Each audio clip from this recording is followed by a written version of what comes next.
আসসালামু আলাইকুম সুপ্রিয় শিক্ষার্থীবৃন্দ, আশা করছি তোমরা ভালো আছো। আরএমজি অনলাইন স্কুলের পক্ষ থেকে তোমাদের সকলকে স্বাগতম। আজকে চলে আসলাম নতুন ভিডিওতে। আজকের ভিডিওর মাধ্যমে আমি প্র্যাকটিস সেশন দেখাবো তোমাদেরকে, ঠিক আছে? আমি প্রেজেন্ট ইনডিফিনিট টেন্সের এক্সাম্পলগুলো দেখাবো এবং প্র্যাকটিসগুলো দেখাবো, কিভাবে তোমরা ইজিলি সেন্টেন্স মেকিং করতে পারো সে বিষয়ে আজকে আলোচনা করব, ঠিক আছে? সো শুরু করার আগে তোমাদেরকে একটু বলে রাখতেছি যে তোমরা আমার চ্যানেলটাকে সাবস্ক্রাইব করে নাও, যাতে করে নতুন নতুন ভিডিও পেতে পারো এবং আমি অনেক দূর এগিয়ে যেতে পারি এবং তোমরাও অনেক কিছু শিখতে পারো। চলো শুরু করা যাক তাহলে।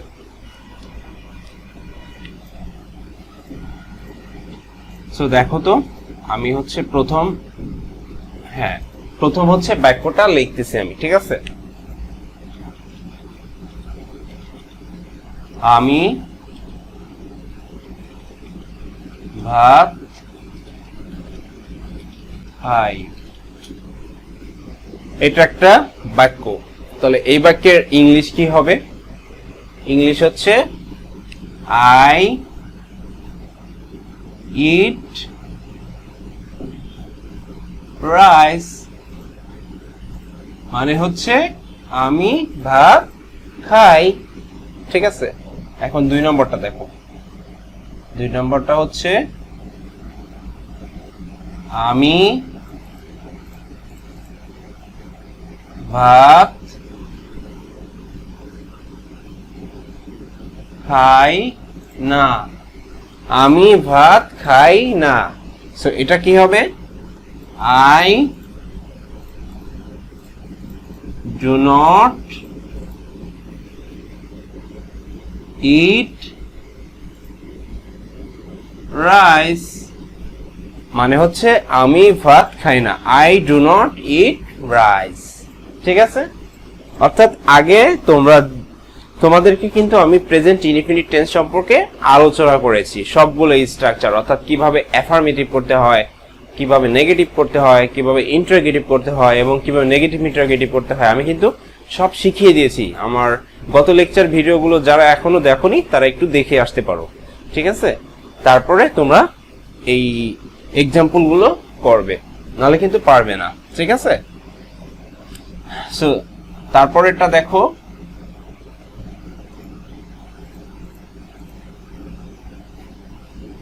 আমি কি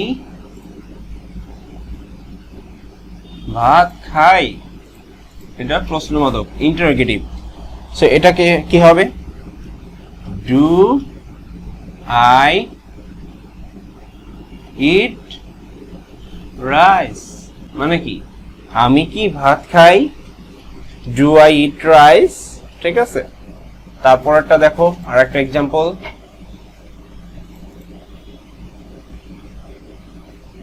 আমি কি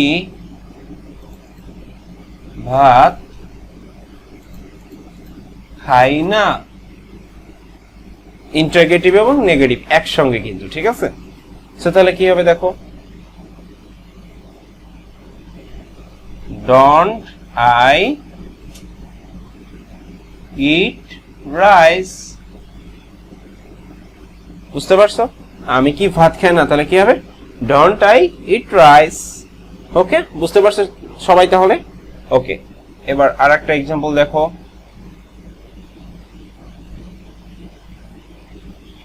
রহিম মাঠে ফুটবল খেলে। সো এটা কি হবে? রহিম মাঠে ফুটবল খেলে, তাই না? So Rahim plays football in the field,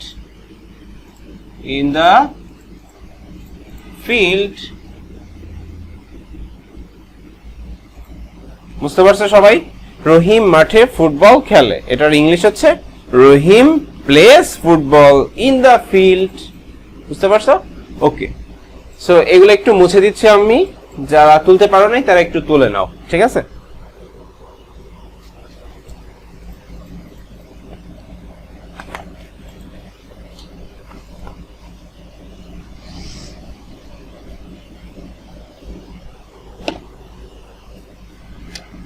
হ্যাঁ, এবার আসো আরেকটা দেখো,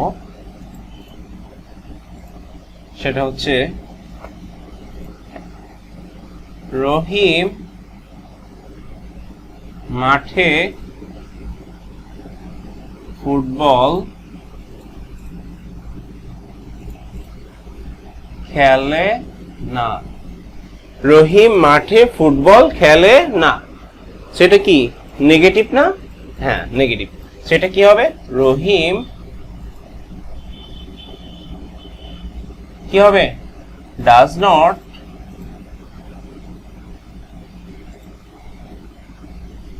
play football in the field. Rahim does not play football in the field মানে হচ্ছে রহিম মাঠে ফুটবল খেলে না। বুঝতে পারছো? এটা জাস্ট কি করলাম? নেগেটিভ করলাম। ডাজ নট কেন হলো? যেহেতু রহিম হচ্ছে থার্ড পারসন সিঙ্গুলার নাম্বার। আমার গত লেকচার ভিডিওতে প্রেজেন্ট ইনডিফিনিট টেন্সে আমি ডিসকাস করেছিলাম কোথায় ডু নট বসে, কোথায় ডাজ নট বসে, অর্থাৎ কোথায় ডু বসে এবং কোথায় ডাজ বসে। ঠিক আছে? শুধুমাত্র সাবজেক্ট যদি থার্ড পারসন সিঙ্গুলার নাম্বার হয় সেই ক্ষেত্রে ডাজ বসবে, আর সব ক্ষেত্রে ডু বসবে। ঠিক আছে? সো তারপরের এক্সাম্পলটা দেখো, 7 নম্বরটা দেখো।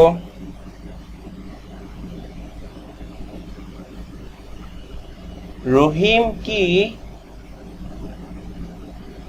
মাঠে ফুটবল খেলে? এটা কি ইন্টারোগেটিভ, তাই না? হ্যাঁ।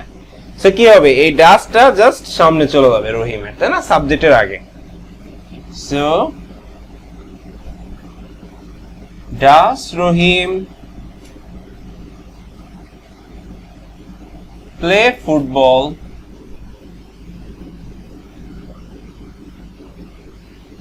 in the field? Does Rahim play football in the field মানে হচ্ছে রহিম কি মাঠে ফুটবল খেলে। বুঝতে পারছো সবাই? ওকে, তারপরের এক্সাম্পলটা দেখো, 8 নাম্বারটা।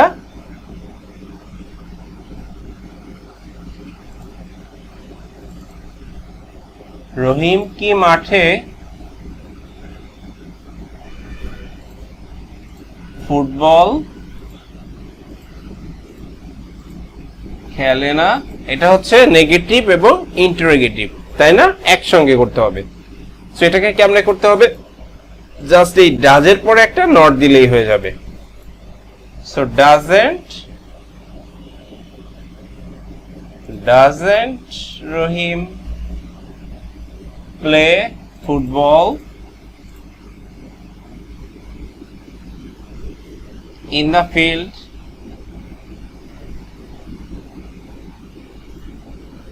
এটা হয়ে গেল। Doesn't Rahim play football in the field মানে হচ্ছে রহিম কি মাঠে ফুটবল খেলে না। জাস্ট একই ফরম্যাট। ঠিক আছে? এটা হচ্ছে নেগেটিভ করলাম, এটা হচ্ছে ইন্টারোগেটিভ করলাম, এটা হচ্ছে নেগেটিভ এবং ইন্টারোগেটিভ। ঠিক আছে? যারা আমার আগে লেকচারগুলো দেখো নাই তারা একটু দেখে আসতে পারো, নাহলে এটা পারবে না কিভাবে করলাম। ঠিক আছে? প্রেজেন্ট ইনডিফিনিট টেন্সের আজকে সবগুলো এক্সাম্পল দিব আমি। ঠিক আছে? তোমরা প্র্যাকটিস করবে।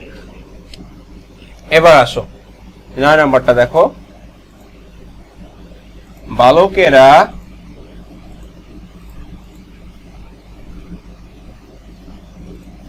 কাজটি করে। বালকেরা কাজটি করে। সো কি হবে? দি বয়েজ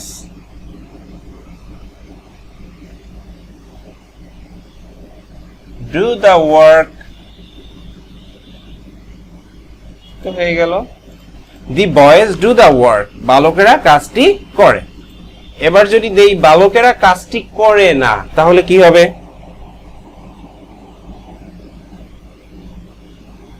বালকেরা কাজটি করে না, তাহলে কি হবে? দি বয়েজ ডাজেন্ট হবে নাকি ডন্ট হবে? অবশ্যই ডন্ট হবে, যেহেতু দি বয়েজ অনেকগুলো থার্ড পারসন প্লুরাল নাম্বার, তাই না? এটা কিন্তু সিঙ্গুলার না, এটা কিন্তু plural number, third person plural number. তাহলে কি হবে দেখো, the boys don't do the work, মানে হচ্ছে বালকেরা কাজটি করে না। হ্যাঁ, তারপরে আসো 11 নম্বরে হচ্ছে বালকেরা কি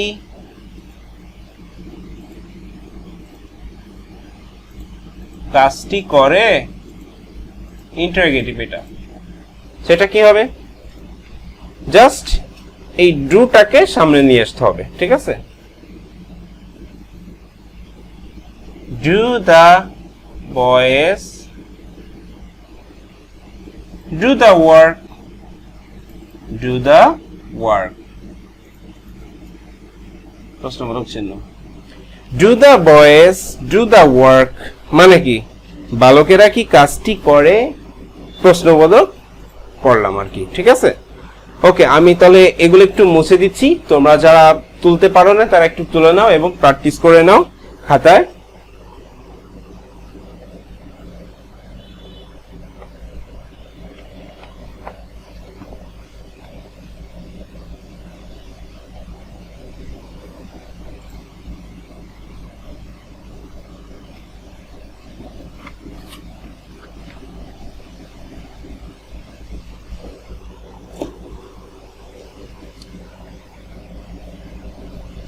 আচ্ছা দেখো তাহলে,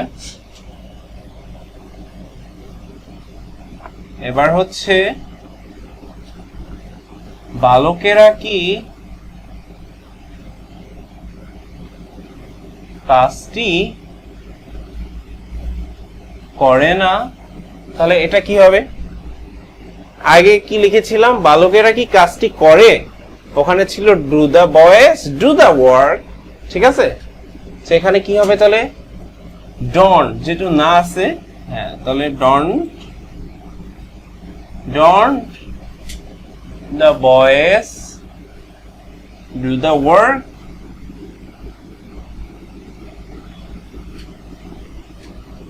মানে কি হলো, don't the boys do the work মানে কি, বালকেরা কি কাজটি করে না, বুঝতে পারছো? নেগেটিভ এবং ইন্টারোগেটিভ, এখানে নেগেটিভ এবং এখানে ইন্টারোগেটিভ হলো।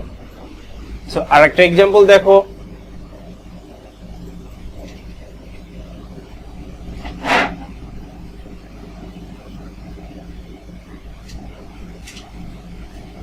তুমি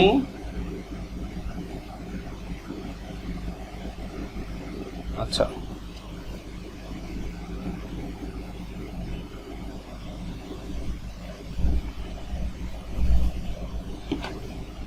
সে স্কুলে যায়, সে স্কুলে যায়, এটার ইংলিশটা কি হবে তাহলে, এটার ইংলিশ হবে হি গোজ টু স্কুল, সে স্কুলে যায়। গোজ হলো কেন, কারণ সাবজেক্ট হচ্ছে থার্ড পারসন সিঙ্গুলার নাম্বার, এই কারণে। তারপর আর একটা দেখো, সে স্কুলে যায় না, সো এটা কি হবে, সে স্কুলে যায় না, হি does not go to school, এই যে হয়ে গেল, সে স্কুলে যায় না, ইংলিশ কি, he does not go to school. আর একটা দেখো, সে কি স্কুলে যায়, সে কি স্কুলে যায়, প্রশ্ন করলাম, ইন্টারোগেটিভ, ঠিক আছে? সেটা কি হবে, সো এই ডাজটাকে জাস্ট সাবজেক্টের পূর্বে নিয়ে আসো, so does he go to school মানে কি হলো, সে কি স্কুলে যায়, এখানে কিন্তু আবার কিন্তু গোজ দেওয়া যাবে না, ঠিক আছে? কারণ ডাজ হচ্ছে ডু প্লাস এস, ঠিক আছে? এখানেই এসটা চলে গেছে ডাজের মধ্যে, এই জন্য এখানে আর গো হবে না, ঠিক আছে? গোস হবে না, sorry. So does he go to school, সে কি স্কুলে যায়। ওকে, এখন দেখো সে কি স্কুলে যায় না, সে কি স্কুলে যায় না, অর্থাৎ ইন্টারোগেটিভও করলাম এবং নেগেটিভও করলাম। সো তাহলে কি হবে, ডাজের সাথে একটা নট যোগ করে দাও। So doesn't he go to school, সে কি স্কুলে যায় না। সো সুপ্রিয় শিক্ষার্থীবৃন্দ, এত সময় ধরে আমি প্রেজেন্ট ইনডিফিনিট টেন্সের বিভিন্ন বাক্য তৈরি শিখালাম তোমাদেরকে। আশা করছি তোমরা বুঝতে পেরেছো, এবং যদি না বুঝে থাকো তাহলে আমার লেকচার ভিডিওগুলো 1 নাম্বার সিরিয়াল থেকে দেখো, ঠিক আছে। প্রিভিয়াস ভিডিওগুলোতে আমি প্রেজেন্ট ইনডিফিনিট টেন্স অর্থাৎ প্রত্যেকটা টেন্স সম্পর্কে আলোচনা করেছিলাম, সেগুলো দেখে আসতে পারো, এরপরে তোমরা বাক্য তৈরি শিখতে পারো। সো ধন্যবাদ সবাইকে, দেখা হবে অন্য কোনো দিন অন্য কোনো ভিডিওতে। ধন্যবাদ সবাইকে, আসসালামু আলাইকুম।